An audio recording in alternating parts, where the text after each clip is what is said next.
Hi everyone, and my name is Anusha Rayani, and I am one of the team facilitators for gender equality and social inclusion. And today I will be conducting the session on option analysis. So, for the option analysis session, before I share my screen, I want to ask you all that what do you think option analysis is? You can just write your responses on chat and let me know that what option analysis is according to you. I'll wait for 1 minute for the responses, or you may chime in.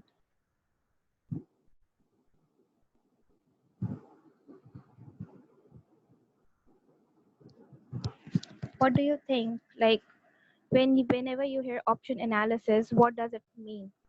Anyone?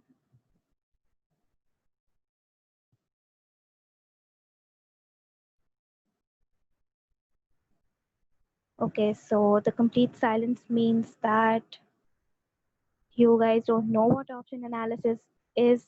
So in that case, the presentation would be more okay. We have Aisha's response policy recommendation. It is a part of recommendation, which is rightly pointed out, but let's see in the session. Deciding between goals, yes, or deciding option simply says that we have more options available and now we have to look for alternatives and we have to decide between it. Okay, we have one more response based on our research and observations. What are our potential prospects for solutions? Okay, makes sense that what will be the potential solution and how are we gonna look or how are we gonna select any solution? So rightly everyone's comments were correct. So now let's formally begin with the session. I'm gonna stop sharing my video because I'm gonna share the presentation. Just give me a minute.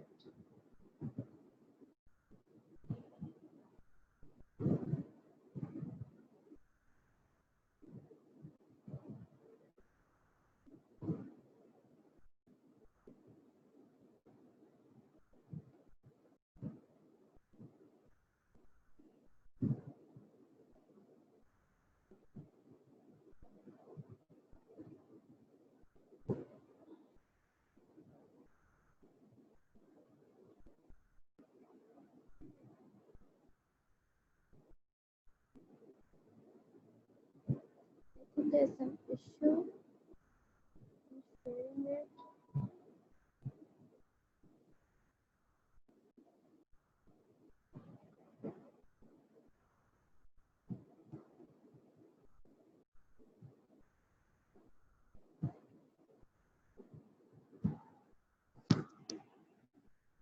Perfect.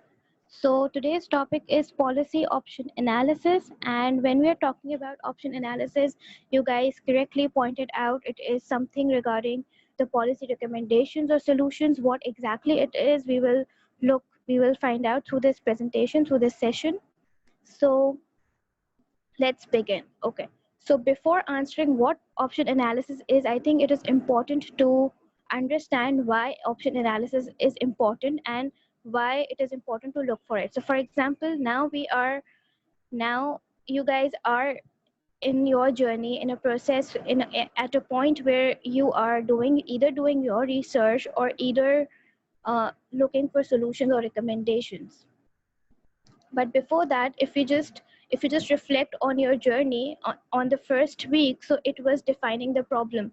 So you all were given a themes and it was a very broad theme to each group, and then you identified a problem, you defined it, and then you narrowed it down. After that, you looked for evidences and then you looked for literature. So looking for evidence was the second step that you all did. You submitted a literature review, you looked for research, and then you looked at how, okay, if this is a problem, and then there's enough evidence to support that this problem exists. Now, when we are now the third step is to look for alternatives.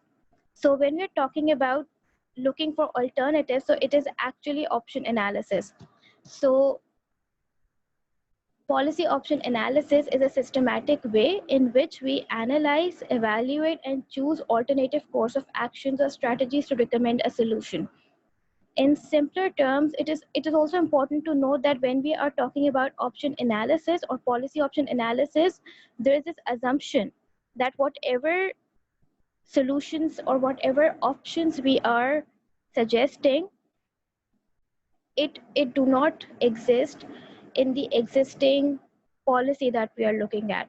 So for example, if we are looking at a country's education policy, for example, this is policy of national education policy of Pakistan, and if I'm saying that, okay, in this policy I've read the policy, I've analyzed it, and then I have come to a conclusion that this policy do not have any solutions or any recommendations for equal representation of gender in STEM fields in Pakistan at higher education levels. So when I'm saying that, so I've looked at the policy, I've analyzed it, and then now when I'm suggesting any alternative or any solution, my basic assumption is that, okay, the solution do not exist in policy. In the current policy, it may exist elsewhere, but not in the current policy, and that's why I need to look for alternatives. It is also important to note that whenever you are talking about policy alternatives, they are not mutually exclusive. They can be mutually exclusive, but mostly they are not. For example, again, taking the example of gender disparity in STEM fields in Pakistan. So, if my problem is that there is a huge gender gap between female and male, and in the choices of the education in higher in the choices in the choices of the education they choose. For example, there are more social scientists, there are more artists, there are more people in the field of banking and accounting, but there are less scientists, and there are less female scientists, and this is what the data suggests. So now I have to come up with policy. So there are two policies that options that I came up with. The first policy option was that, okay, it is not only the problem of girls choosing one field, but it is also a problem of socialization in which they are socialized. So curriculum plays a huge part in gender socialization, and that's why I want to rectify curriculum. This is my first option. My second option is that, let's say, the media in the TV, we have TV channels, we have cartoons, and all of these things are also not gender neutral, and they also socialize females and males in a certain manner. So my second policy option would be to make media more gender neutral. Both of these policies, though they are catering towards different thing, one is more catered towards education and curriculum, the other is catered towards media, but both of them are not mutually exclusive because they are dealing with one problem, that is gender socialization. So it is important that not all policy alternatives that you will come across and then that you will suggest will be mutually exclusive. It is possible that one policy option is urgent and necessary to implement, and it will contribute in the later part, like in the policy. For example, if you want to advocate and if you want to advocate for change, if you want gender stereotypes to be, let's say you're advocating that there should not be any gender stereotypes in the society, but and you're making policy for that, and your long term plan is advocacy, but your short term policy may be a step towards it. Moving on, when we are talking about policy options, so we also have to situate it in certain models. For example, the example I just mentioned was situated in the conformity model. So we have to situate the problem in certain models. So first model is market models.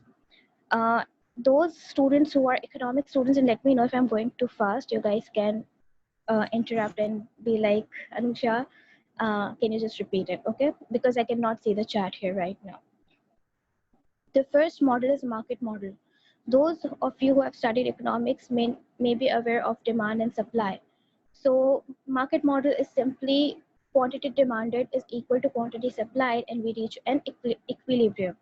This model is important in when we're talking about policy analysis, because policy is a broad term, and it has applications in various areas. For example, when we're talking about in the health sector, if there is a lack of a medicine, so that can be situated in the market model. So it is important to situate your policy in one of the models. So for market models, we have demand and we have supply model. And for example, if you're looking at pharmaceutical companies and um, the prices they are charging, for example, or the supply of medicines or the demand for medicines, then you can situate that in the market model. Next, we have production models. Again, production models are not studied that much, but when we are talking about production models, it is basically we're talking about optimization. It is not the production of goods and services, though we can relate it to that, but actually production model is basically the optimization model. Like we are, if there's any policy that needs to be situated, that we need optimal solutions for it. Third is the conformity model. It is more related to the example I quoted earlier, like the socialization example, gender socialization example. Conformity models simply suggest that there are societal norms that one conforms to. And as we grow up, we are socialized in such a way we conform to certain things, we we accept certain things, and we reject certain things based on the society and based on our experiences and our interaction with others. So this is a conformity model. So now if I'm looking at any policy, for example, especially in terms of gender, there are a lot of theories in, or when we're talking about identity construction and we're looking for policies, when we're looking for religious curriculum policy, for example, that is, we have to situate it in conformity models because it is related to our identity and it is related to the way we are socialized.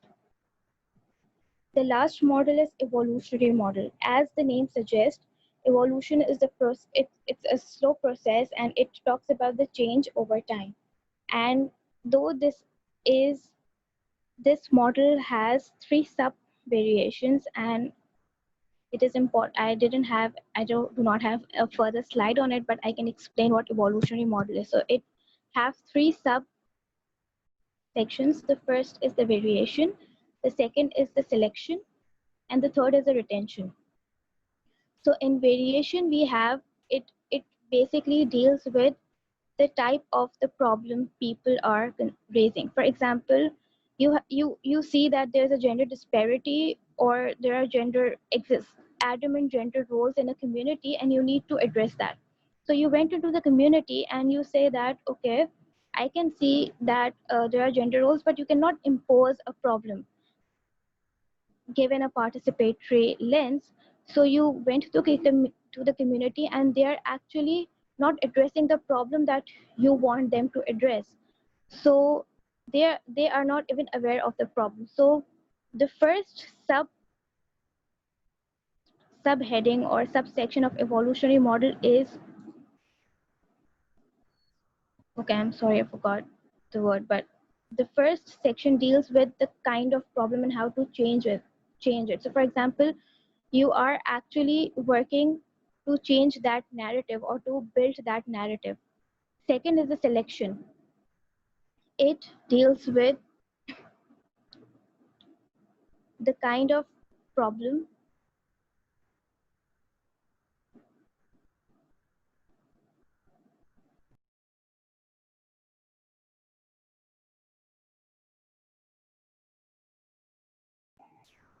I'm sorry, excuse me. Yeah, I'm back. So it deals with the second problem evolve in okay. In evolutionary models, we have three subheadings. The first is the pool of competitors, the second is the selection model, and the third is the retention.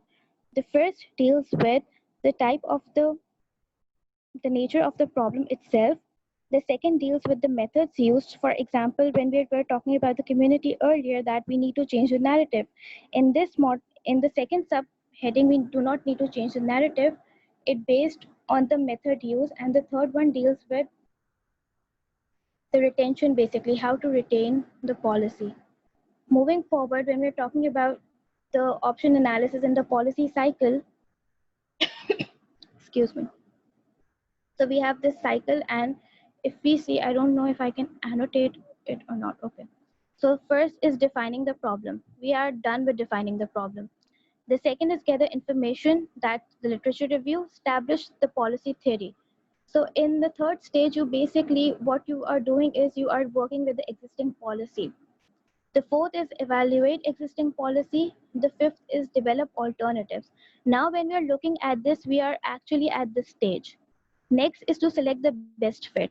So now, moving forward, our today's session is about how to develop alternatives and how to select best fit using the evaluation criteria. The fifth one is the trade-off costs and benefits. Every option we are looking at has some costs and have some benefits. For example, we have financial cost, we have environmental cost, we have administrative cost, and it's not easy to implement the idea we have or the recommendation we have.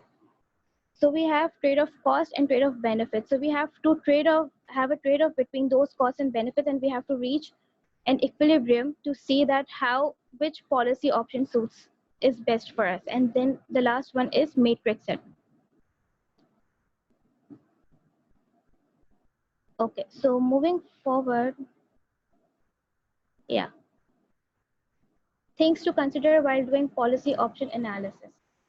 So as you see that there are this diagram, it basically shows that it is actually a struggle to deal with or to come up with a policy alternative, because it's not only about defining problem once. You define a problem, you gathered information, then you have to redefine the problem. Why? Because now you have new stakeholders. You have to see that, okay, if I'm going with option one, then I have to redefine it, and I have to redefine the stakeholders. So it is a continuous process in terms of you are juggling with all of these things. So there are some important things to consider. The first is alternative plan with stakeholders. So now you have seen, you have developed, you are at a stage when you know who your stakeholders are.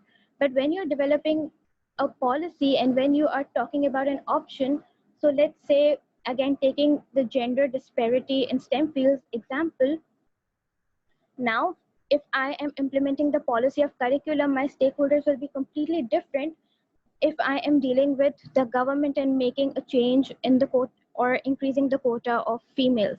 So my approach would be totally different. My stakeholders would be totally different. So now I have to come up with alternative stakeholders plan. And how to come up with that? So power interest grid is an interesting analytical tool that we can use to analyze the stakeholders. So our next slide is on power interest grid. So we will go towards that.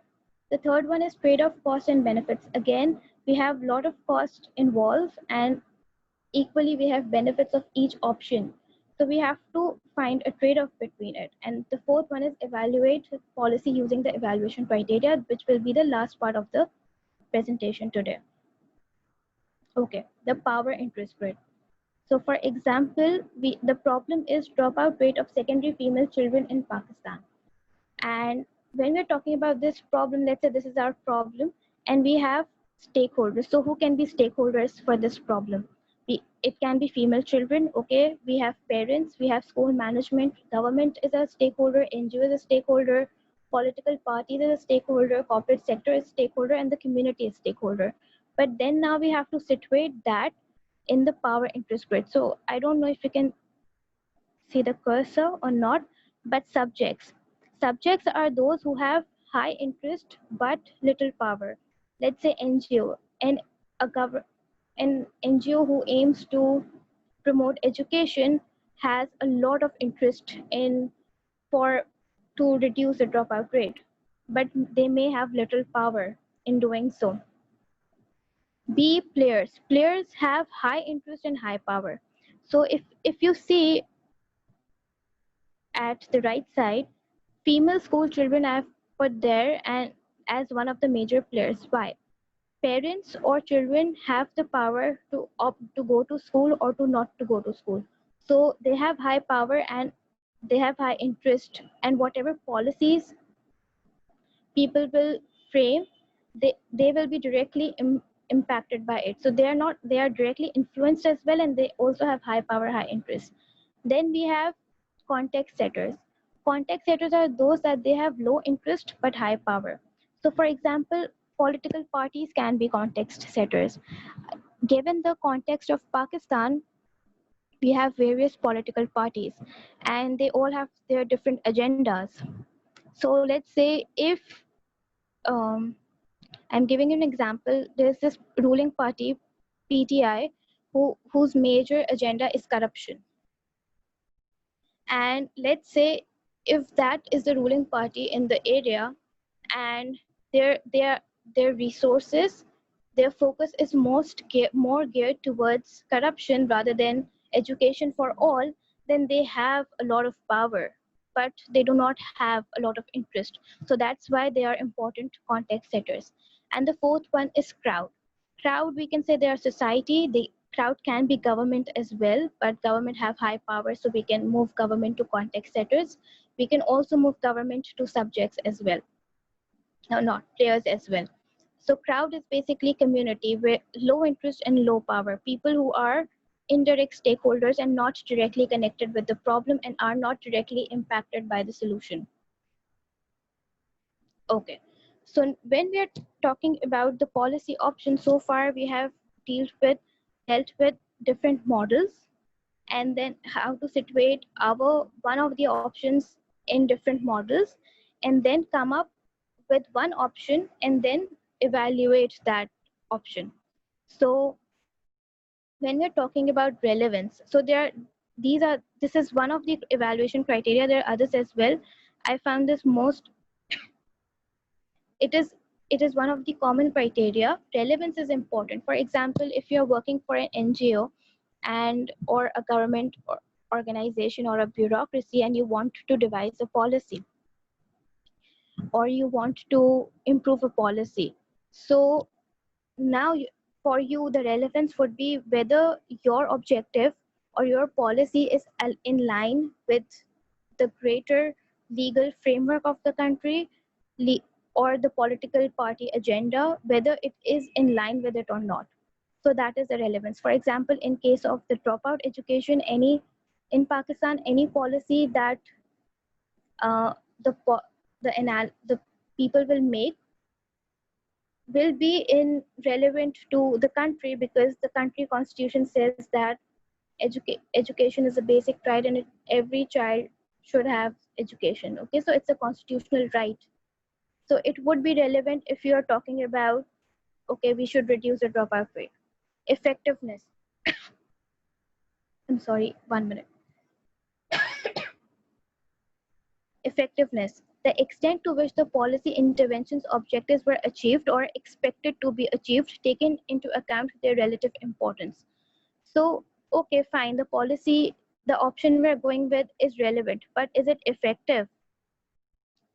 Can we achieve the policy interventions? Can we achieve the objectives? Can we achieve our desired outcomes? And uh, you can measure effectiveness by making your goal more smart. Like, can you measure it? Is it accurate? Is it brief? So you can evaluate your own option in terms of whether will, like for example, you may aim for an option which is doable in 10 years but not in 5 years. Maybe you want to create awareness. Okay, for example, I can give an example of polio in Pakistan. Recently we are having polio campaigns, and unfortunately Pakistan is one of the countries which is not polio free. So the there you can come up with a policy to make people aware and make the nation aware, and you can aim for a policy that could lead to a polio free state in, let's say, 10 years. That could be effective because the timeline is quite broad and you have planned it accordingly. But you cannot say that, okay, I can do a complete awareness and make the state polio free in 2 years. It The policy may be effective, but the timeline is not realistic. So it should be realistic in terms to be effective. Next, efficiency. Efficiency basically in terms of how economic, a measure of how economically resources, inputs, funds, expertise, time are converted to results. Again, simple. If a certain thing takes 2 years of time, and why is it taking 5 years? Simple. The resources are not used efficiently, and this is the problem with efficiency. Is one of the problems with bureaucracy and policies. But you may come up with a policy, and you want to make your policy more efficient, saying that okay, this policy is not using too much financial resources, or it is using them efficiently. Next is impacts. So when we're talking about impacts, we have to see whether the impact is positive and negative, and impact is also judged in terms of the output. When we're talking about output, it is important to see, okay, you have implemented a policy, it is working, and then you have achieved the result. So now you have to see that whether that result or whether that impact is positive, it's negative, what sort of impact it is creating. Uh, what would be the primary effects, what would be the long-term effects produced by a policy intervention, would any stakeholder be directly, which stakeholders will be directly impacted, which stakeholders will be indirectly impacted. So you have to basically consider or take into account all these factors when you're in terms of impact of the policy. And the last is sustainability. Sustainability is very important because it is no use to make a policy if it's not sustainable in the long term. And it's not only sustainability can be measured in terms of finance, that whether, for example, you are dealing with a community, you're working in a community and you are dealing with, let's say, female workers, and you helped them, the policy and the government helped them to set up a small scale business. But once the government pulls their funds out, it is no more financially sustainable. So you have to see that it should be financially sustainable, it should be economically sustainable, it should be environmentally sustainable. So again, sustainability is basically the probability of continued long-term benefits of an intervention, even after the intervention as such is being phased out. Once the thing is over, it should continue to happen. Once the policy implementation time is over, once you have implemented the policy, it should continue to produce the results. So that is sustainability. Any questions for the evaluation criteria and any questions for the overall presentation? Because now we have to move forward to do a small activity. I know I was a bit fast, and it's exactly half hour, and I have certain questions on chats as well.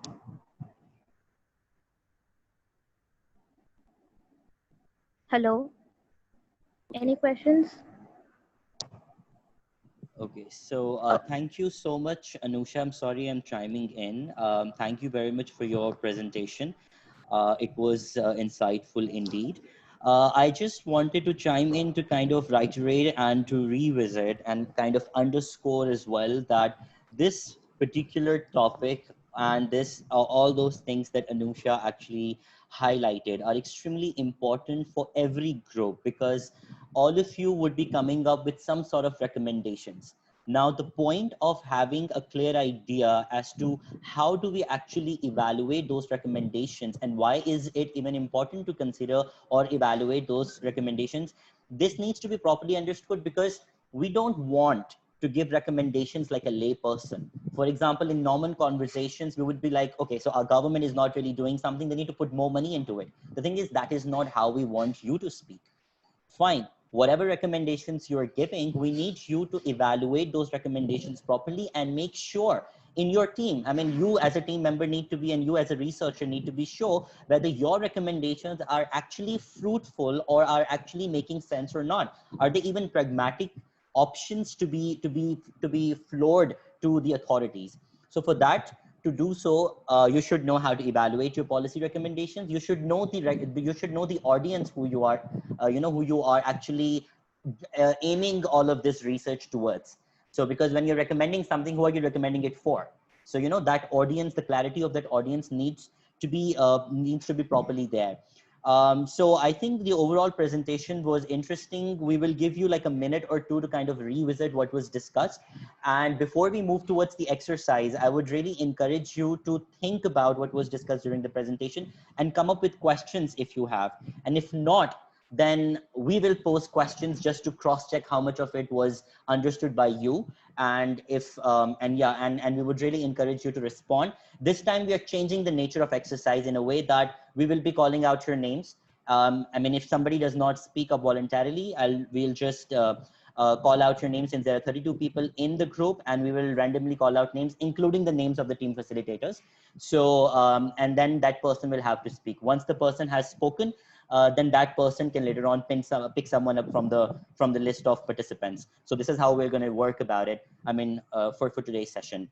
So you have a minute or two to reconsider and revisit what was discussed by Anusha. Anusha, by the way, is going to be she'll be starting a master's in September from SOAS, UK. So she is very much interested in the field of education. That's what her further education is going to be. And so that's why, she was drawing a couple of examples from education. So yeah, I mean, with that being said, I would silence down for a minute. You have a minute or two to revisit what was discussed in the presentation, and we'll have a brief discussion, and then we'll move towards the exercise.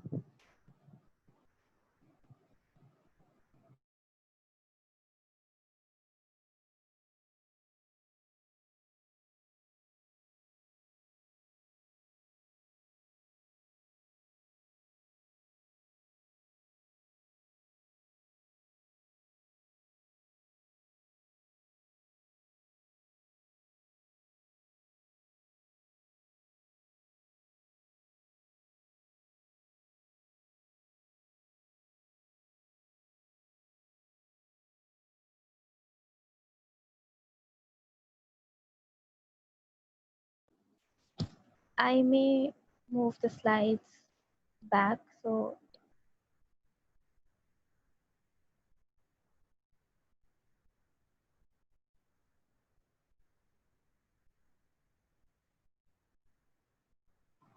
Okay, so let me ask a question, because I don't think there is any questions. In case if there is, you can let me know. But let's revisit that slide on different models, in which we were saying that whenever we kind of we come up with some sort of problems and we are trying to tackle a problem, right? That's when because we are trying to come up with policy options, and those policy options are actually recommendations that we want to furnish, and those recommendations should be for a problem that we kind of have identified. So I mean, having identified that problem, now you need to situate that particular, uh, that problem or your recommendations in certain models. And Anusha mentioned that there are 4 different models, and she briefly discussed those models. So can anyone just give me an idea as to what did you understand from these models? What do you think? Why do you think it's even important to consider these?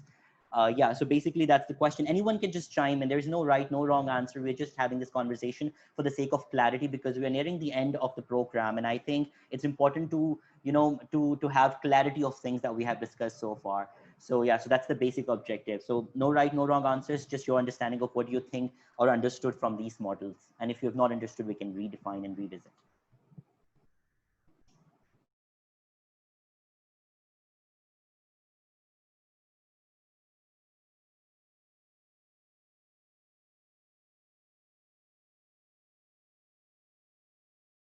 Okay, so we have 32 people here.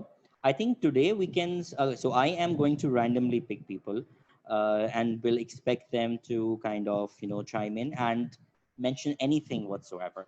So how about we have Hamza? Would you please, I hope your mic is working. So would you want to just unmute your mic and comment on, I mean, general comment on the presentation if you have, or your response towards the question that I posed?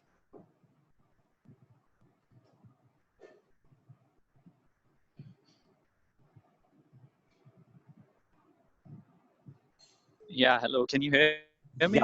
Yep, can hear you.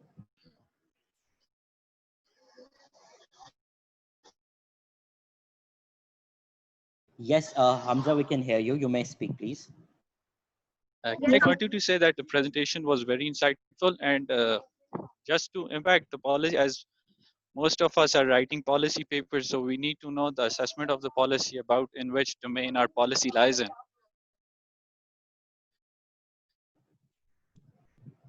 Impacts and who are the shareholders and who are the stakeholders.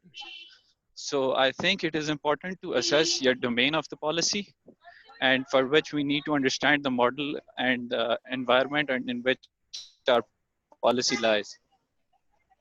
Okay, that's interesting. Thank you, Hamza, for your comment. Now, Hamza, you can just pick anyone from the list of 31 participants here. So you can randomly pick anyone's name, and the person will have to respond. Yeah. Okay, so I have to do that. I think we can do that, or if somebody else wants to just chime in, because we're not going to collect too many responses. So if you don't want to do it, that's fine. But if somebody just wants to chime in and kind of, comment on the presentation generally, or to respond to the question that posed, so you can definitely do that. So Hamza, it's your call. If you want to do it, that's fine. If you don't want to do it, that's okay as well. I think it would be better if someone just joins in voluntarily. Right. Okay. Thank you. Okay, so that's perfectly fine. Thank you very much, Hamza. So I'll just revisit and I'll quickly encapsulate what these models actually is, or actually mentioned. So these are the four models that were discussed, and when you are kind of analyzing, when you are recommending something, so you need to kind of situate the problem and the recommendations in these models, and they'll help you think through. For example, market models. So this is not only so economic students can understand, of course, that there's a demand and supply, and there's quantity demanded and quantity supplied, and then the equilibrium that we try to aim for. An equilibrium reflects that there is a rightful supply of a certain thing, and there is a rightful demand of it, and both of them match, and hence there is an equilibrium. Now that is not only applicable for something economics related. You can even have a market model applicable on education provision, on health provision, or on any sort of policy, be it related to energy, be it related to corruption, be it, like, for example, if it's corruption, do you have enough systems, or do you have rightful or mechanisms to curb corruption already in place? Is there a demand for those sort of processes to be in place? So, you can place any of the policy issues in that particular model of demand and supply. In the same way, you can talk about production models. But production model actually means that, for example, if you talk about provision of healthcare, who is providing that healthcare? Is it a private entity, or is it a public government, or is it like a public provision? And if it's a public provision or a private provision, are there any loopholes in that provision, or in that process of supplying that particular or producing that particular service or a product? For example, are there any frauds being committed? Are there any, integrity issues? Or is there a loss, not efficiently, the services are not being provided efficiently? So, those things can also can be clubbed in that production model. In the same way, conformity model, like Anusha explained, so it's about the attitudinal change, how people are actually changing their attitudes. That could be, for example, are they just, that attitudinal change can be brought about through just simply making people mimic certain behavior, or they can be informed in a way, and that they can be influenced in a way. So, so that conformity model actually tells how people are, or why people are actually acting the way they're behaving, the way they're behaving. So, so the conformity model helps you understand where the problem. So these models all together actually help you analyze where the problem lies. In the same way, evolutionary model actually is, it's about the selection of what do you intend to focus upon. For example, how over the period of time policies actually evolve. For example, you introduce a certain policy, and people just start arguing about the negative effects, or the short term problems that that policy has brought about. Now, whenever you're trying to implement something, it is going to bring about certain issues, that's for sure. But but the person who is implementing the policy can tell people and educate them that, fine, these problems are surfacing, and these are very trivial problems. You need to focus on something more important. You need to focus on the objective of the policy that is being introduced. So, with that selective and with the selective focus and continuous education, with the passage of time, you can tell people, and you can encourage people, and you can impress upon people that, this thing is important. So that evolutionary model, how things have evolved over the period of time, and can tell you that fine, this was perceived, this model or this policy was perceived as a problem in the beginning, but later on it was adopted by people, and that adoption process can guide you as to what you can do to bring about a certain intervention. So basically, these models help you situate your interventions in a way that they turn out to be your strategic recommendations rather than just simply layman sentences, uh, shot out at governments to kind of do something. And that is what we don't want you to do. We want you to be very informed with your recommendations when you do recommend something based upon the research that you're already doing and based upon the evaluation criteria that have been shared by Anusha. So I think I've spoken quite a lot already. With that being said, Anusha, we can now move towards the exercise. I think the link of the exercise has been shared with you all on your WhatsApp groups. If not, I would request team facilitators to do so. I think Abhiyan has also shared it on the chat. And with that, all of you can visit that link. It's the same way, the one document, and everyone will be working on that particular document, and you will work in your teams. If you need to discuss something, you can discuss that on your own respective WhatsApp chat groups. You can share voice notes and stuff, and while you work on the document. So you have 15 minutes to do so. Anusha, is there something else that we need to add? And I will, with that, will hand over and rest the mic, and the team members can start working on the exercise.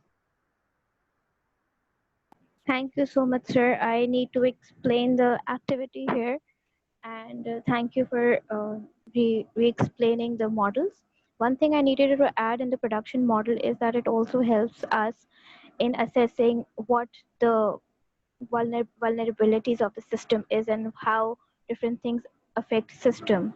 So it's not only just about the production of goods and services, but actually it is linked with the entire system, that how things are happening within a system, within a society.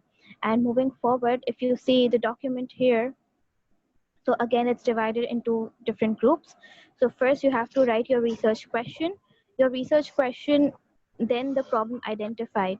So your research question, what is your question? What you are aim? What do you aim to research on? What is one problem that you are looking at through in your individual projects? Then there you have to come up with three options or three alternatives, three solutions, I would say, and then you have to write it down. Now you only have to do the policy evaluation for one of the options selected. So for example, relevance, how relevant it is to the larger, given the big picture of state policies, of other NGOs policies and stuff like that, how effective it is, efficiency, impact, and sustainability. So you have to actually evaluate your policy in terms of given this criteria.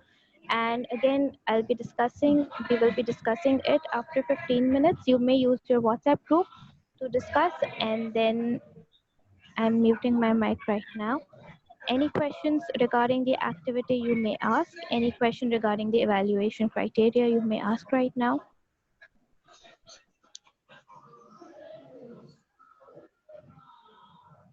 Or if there are no questions, you may simply start working in groups.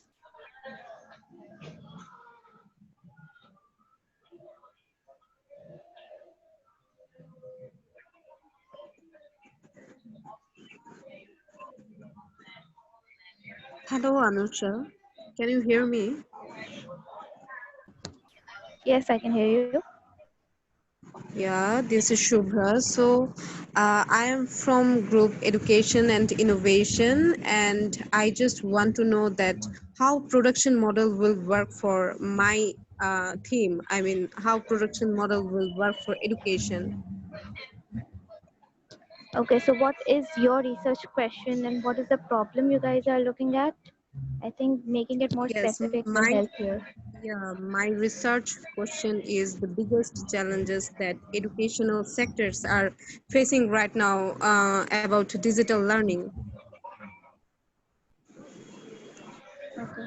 What are the biggest challenges that educational sectors are facing related to the digital learning, Yeah, I and mean what bridging the can be the digital most divide actually. okay?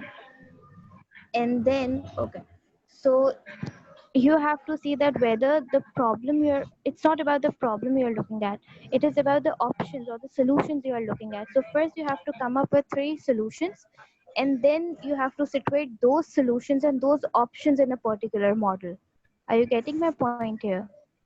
So it's really Yeah, not yeah. about the research question. It's about what options you come up with and how you situate it into particular model. For example, if you're talking about digital divide here, then you may one of the whatever option you come up with, you can situate it in the market model, saying that okay, the availability of internet or the availability of the resources for digital education. Okay. So you have, in this way you can situate your option or the solution in one of the models. Is it Okay. clear? Yeah, clear. Production Thank model, you. like for example, Shivra, in this case, in your case, when you're talking about digital divide, so the production model, one of the aspects that I can think of is, are there, for example, major education provision option in most of the developing countries, and in most of the countries actually, that's public education, right? So in the countries that you have picked up, is there enough human resource that can actually, be trained, or that has the digital literacy itself, in order to change their pedagogical interventions? So that can be one of the aspects of production model. When you come up with, but rightly Anusha has said that you need to first come up with recommendations and then see in what model those recommendations can be placed. But for the sake of responding to your question, I think that's one aspect of production model that I could think of. I hope that helps. Okay, got it. Thank you very much.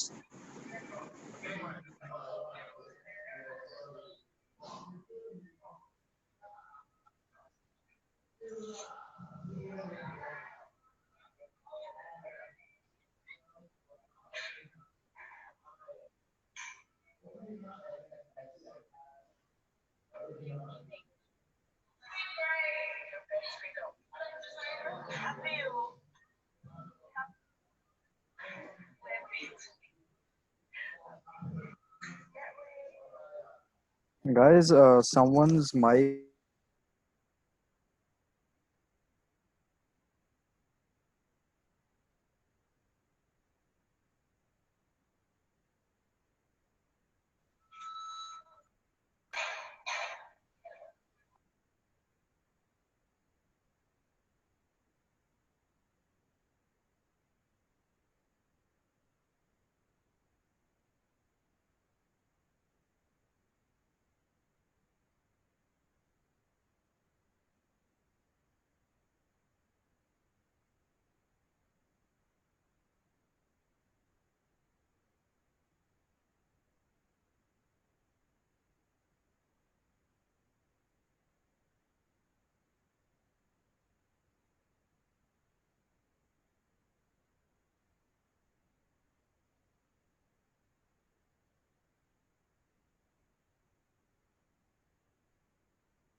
Given the time constraint, it's okay if you cannot come up with three options, but at least come up with two options.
Let's resume in 2 minutes.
Okay, so let us resume now. I think groups are still doing it, but you may complete the exercise later. I want to ask all of you that what did you think about the exercise? Was it helpful in any way? Did it help you think through the problem or think through the solution? You may chime in and answer.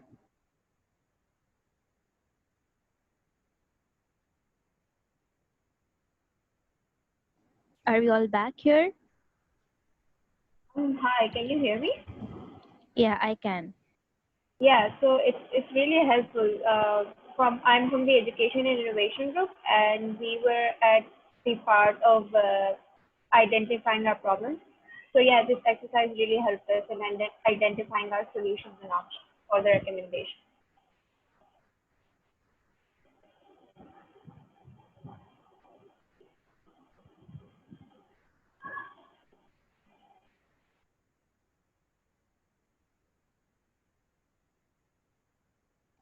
Okay, great. And any other groups, any other members who want to participate, share their views, any other groups who want to do that? What about gender equality and social inclusion? Hello. Hi. Actually, our research question was the. I'm from Gender Equality Social Inclusion. So the research question was the barriers to girls' primary education in rural parts of the Sindh and how it raises the gender inequality. So our problem statement was the one of the factors of the gender equality, even the cause of the gender equality was the poverty in the rural Sindh. So families prefer the boys instead of the girls um, for their education. So we have find three solutions. First of all, we found a gap in the policy of the awareness from the government. There's no proper awareness to the people, to the rural parts of the people of the Sindh for Hi, education. Imtiaz. Uh-huh. So I know you're explaining the answers, but before that, you may want to reflect on that was this exercise helpful or not, and then we'll come to the discussion, and then you may continue the discussion and presenting, and then we can move on to other groups as well. So you may Okay. answer the question that. Oh, okay. Okay. Thank you. The exercise was helpful in a way that it will help us finding different solutions to the problem, like different options. Yeah.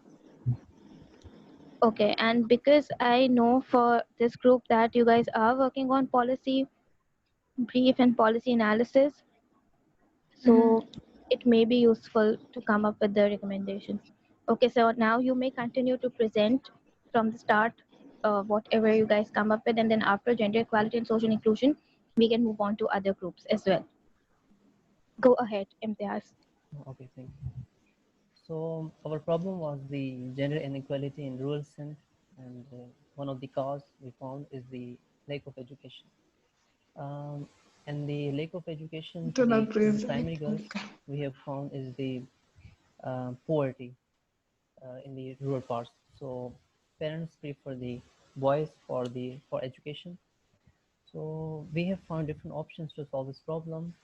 There's lack of awareness to the community level and governmental level for the benefits of the education to those communities. Second option we have found is there should be a stipend process system for the primary girls education, monthly based. And third option is there's there's less availability of the female teachers on those areas, so it's also a reason that parents don't send their girls to schools. So we choose the second option for the solution that government, for the poverty reasons, government should introduce the stipend system for the primary girls education. Like those areas, those parents who cannot afford the girls education, they will be able to send their, even they will force their girls to get the education, primary education, because their girls, their daughters will get the monthly stipend from the government. So somehow it will help to reduce the gender inequality as the girls will get education. Apart from that, it will be more affordable for the parents to send their girls for education. So this is how we can overcome the gender inequality in the rural part of Pakistan, in Sindh particularly. Thank you. Thank you, Imtiaz. This was really helpful. And so I just want you to think over the second option that you have chosen about the monthly stipend in Sindh. there already exists a stipend for girls from 6th middle school onwards, and you may need to also, you guys may need to look at also how stipend can be used for other purposes. So instead of giving a stipend, maybe the resources would be a better option, and it is just my own opinion. You may look into the literature. And so while we move on to the other group, I want to emphasize on the fact that you may use the policy option that is not existent in your policy in your country, but it may have been done in other countries, and you may choose that model, and you may choose to implement that policy and make it more contextualized and use it in your own specific context. So next group, I would say, let's move it. Next is youth and political engagement. Anyone from youth and political engagement want to highlight that how this exercise was helpful, and then again explaining what was the research question, what was the problem identified, and how did you analyze one of the options, and how did you evaluate one of the options? So anyone?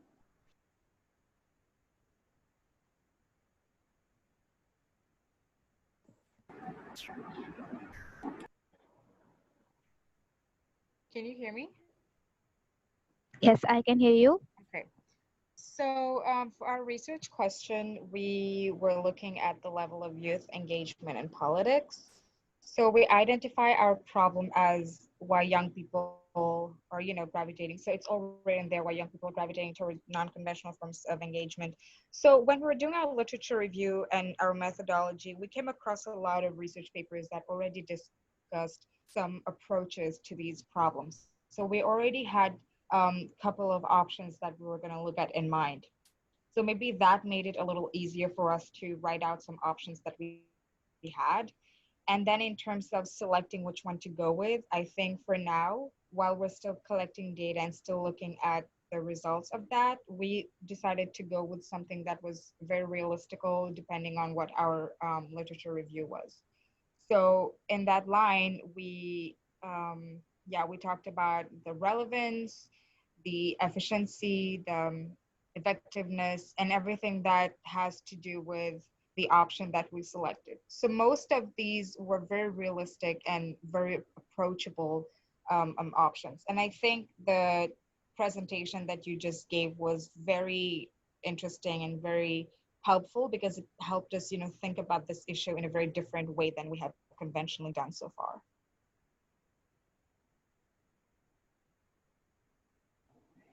Thank you. And I just want to emphasize again, when you are mentioning effectiveness and you mentioned about uh, the relevancy, I would say that do consider, especially in terms of effectiveness, to make your do consider make it more smart, like make it more time specific, because that is very important, making policy options more smarter. And then moving forward, rural development. Anyone from the rural development may chime in. Hello, can you hear me? Yeah, I can hear you. Okay, so ours is basically a research paper. We are writing a research paper. So, and our research is based on secondary data.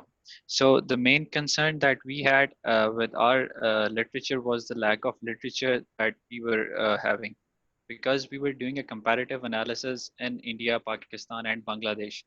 So there was a great lack of literature in a few of aspects that we were considering in our research. So we mentioned that, and in with that problem, we mentioned all the relevance and effectiveness that if further research is conducted on the parameters that are missing, how can it help in further empowering women with microfinance? So yeah, the problem that we are considering for our alternatives is the problem of lack of literature.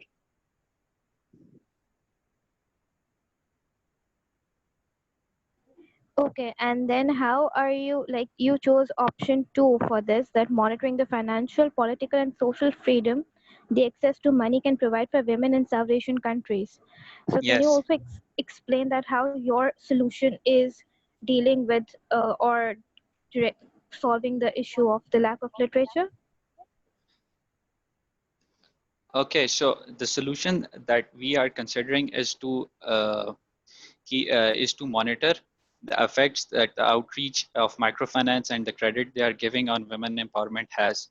So what it will do is it will not only make the future loans more efficient and not only record how are they being recorded, but also have a check and balance as to what factors are affecting the women empowerment which is our primary focus. So monitoring the outreach and the loan facilities that are being given to women is the solution that we are proposing. Okay, perfect. Makes sense. So it means that you want to develop a database or a system where the data can be recorded so that you may not face the problem of lack of available data sources in future. Exactly, yes. Okay, perfect. Moving forward, pandemic and health crisis. Anyone want to present what have they worked on so far?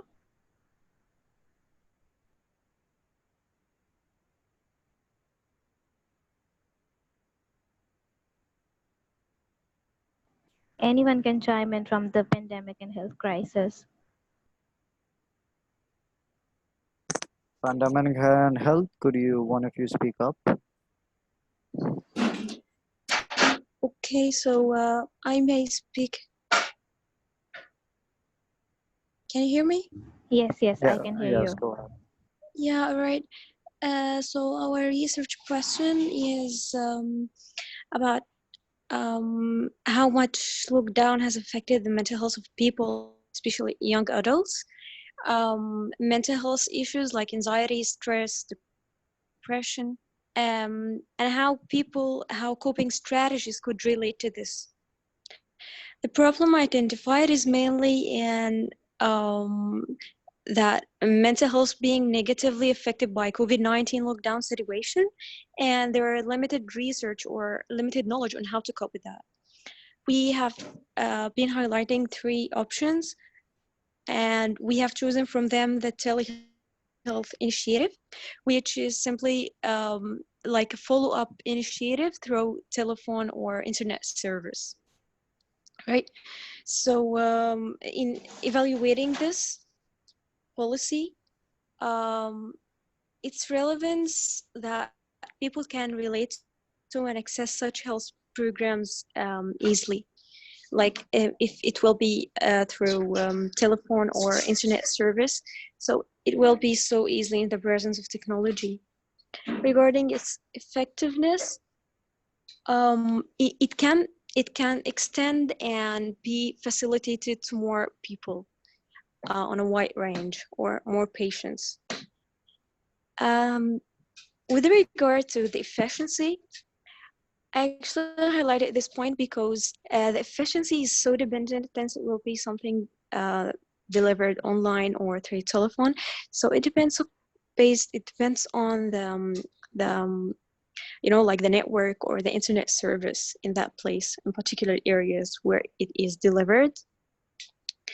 Um, the outcome is expected to limit depression, stress, or things that we are trying to address, the variables that we are addressing in our research, mental health issues generally, through these follow-up programs. And sustainability, like continuity plan for this program can be considered for this sustainability. We were actually still thinking or delib- uh, deliberating this sustainability aspect, but we couldn't decide on it. So yeah, that's all.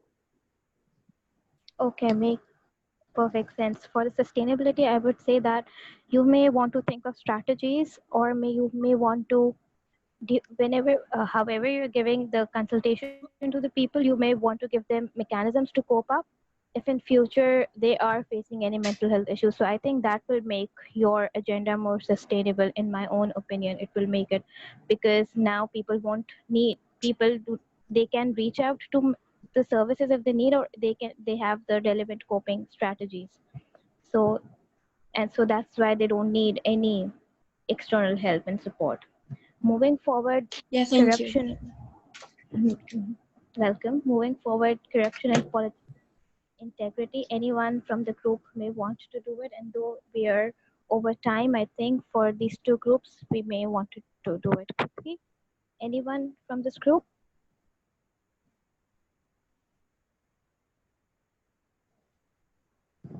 want to explain what they have done?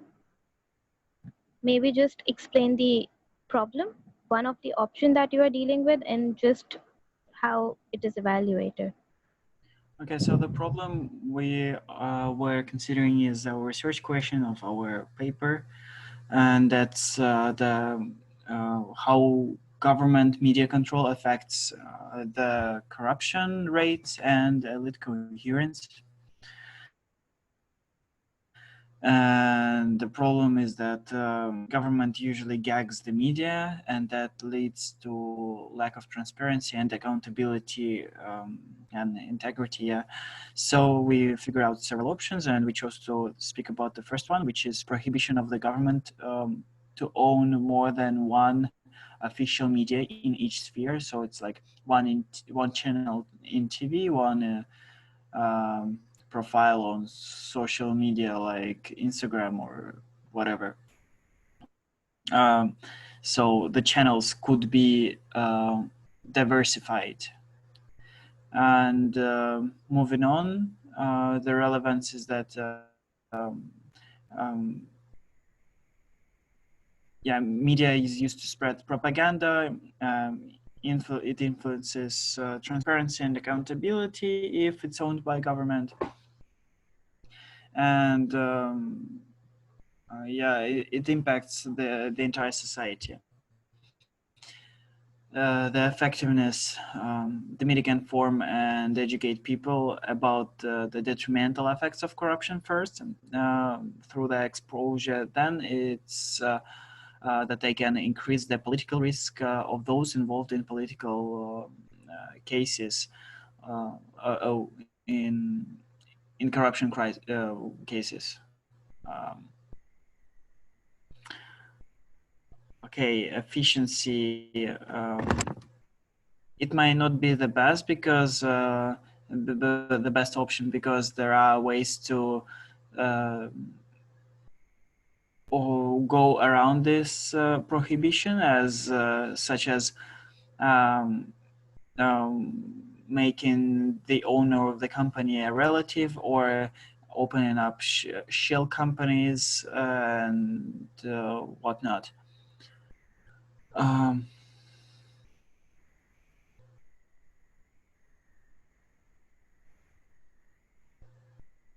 and sufficient resources and accessibility are necessary for the media to have an effect on anti-corruption efforts.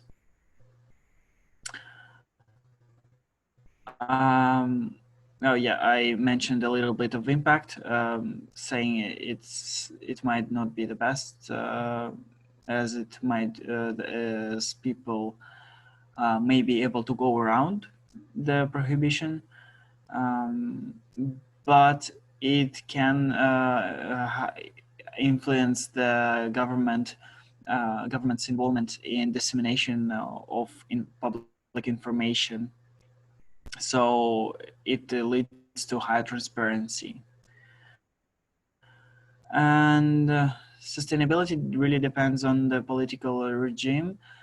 Prohibition may be lifted if the elites change and they don't find the law useful or convenient, rather.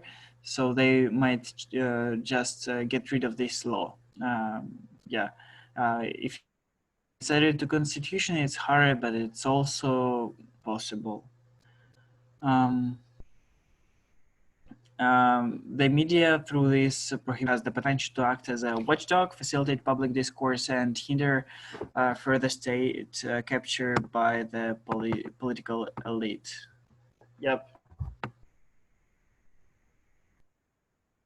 Thank you. And I just want to comment on one thing that I really like, that you, while evaluating the policy, also said that this may not be the best.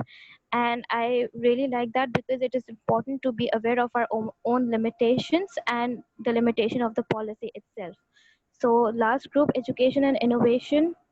Someone just chime in and may want to just reflect on one of the option that's Hi. chosen. Hi. And the Sorry. evaluation criteria. So yeah, we have chosen two options. My group members actually have decided on these options. Is option one, involvement and partners with ICT organizations, and option two, improve collaboration between government and private sector edtech firms and telecommunication companies. So these are the two options that we are looking upon. And in terms of the evaluation criteria, the relevance is that there could be a very strong synergy and collaboration between the government, private sector, edtech firms, and telecommunication companies, as they're the key players in bridging the digital divide in education. In terms of effectiveness, it is expected that through all of this process, we can achieve a low cost, smooth internet access, and shared infrastructure between telecommunication companies, which can cut the cost of building new infrastructure. So, and if we look at the efficiency, we can say that this will ease the burden on government spending and provide a pool of resources and financial input or aid by the different organizations. This will also strengthen the collaboration between these companies to provide more reliable services. So basically, our main focus is to make aware of these edtech firms and these private sector and these telecommunication companies within the countries and bring them on a singular platform and bring collaboration between them into providing viable internet access and easing the burden from the government, who is all not only focusing on one thing but is focusing on various things. And if we talk about the impact of the outcome, it could be the pool of resources and financial help, which would be provided by these partners. And this would provide, in turn, provide help to students, and these students could get internet access and online access, which could help in their academia. In terms of sustainability, we believe that it will the increase to digital content and online learning will prove to be helpful and provide ease to students of all education levels, may that be primary, secondary, or tertiary.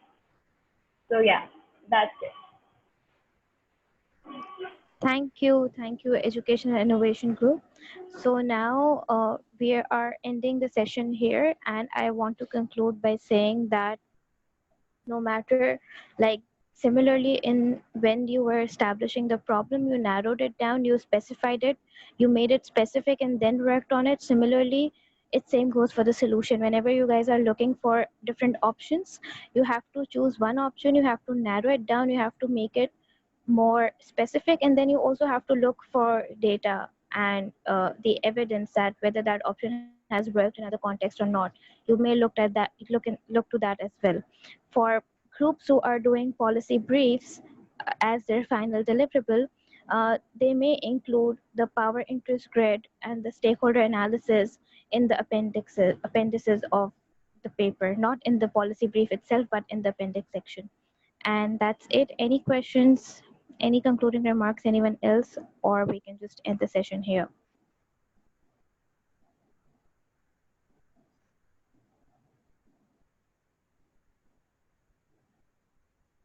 Okay, so we are already over time. Thank you so much. Thank you everyone for the participation, and I hope this exercise would be helpful and would you will definitely, you guys can copy paste it and you can complete it. And for those groups who are especially doing the policy briefs as their final deliverable, they would definitely need to evaluate their policy options. And thank you so much. Have a nice day.